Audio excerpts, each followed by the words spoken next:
ভালোবাসা এক এমন অনুভূতি যা মানুষকে ভেঙে দেয় আবার গড়েও তোলে।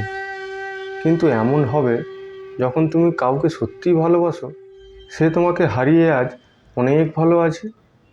আমরা অনেক সময় এমন মানুষকে ভালোবেসে ফেলি যাকে ছেড়ে দেওয়াটাই হয় সবথেকে বড় ভালোবাসা। কারণ যদি সে সত্যিই ভালো থাকে তোমাকে ছাড়া, তবে তার জীবনে জোর করে থাকার চেষ্টা শুধু কষ্টই দেবে, তোমাকেও তাকেও। ভালোবাসা জোর করে আদায় করা যায় না, এটা কোনো দাবি নয়, এটা একটি নিঃস্বার্থ অনুভব। তাই যে চলে গেছে নিজের ইচ্ছায়, তাকে আবার ধরে রাখার চেষ্টা করো না।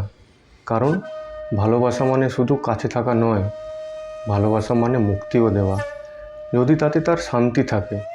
তোমার মন ভেঙে গেলেও তোমার ভালোবাসার মানে কখনো হারিয়ে যায় না। যে তোমাকে হারিয়ে ভালো আছে তাকে মুক্তি দাও, কারণ হয়তো এই যাত্রা তোমাকে আরও ভালো কারো কাছে নিয়ে যাবে। যে তোমার হাতটা কখনো ছাড়বে না। ভালোবাসা তখনই পরিপূর্ণ যখন তা অন্যের স্বাধীনতাকে সম্মান করে। ছেড়ে দিয়ে ভালোবাসা অনেক সময় বেশি সত্যি হয়।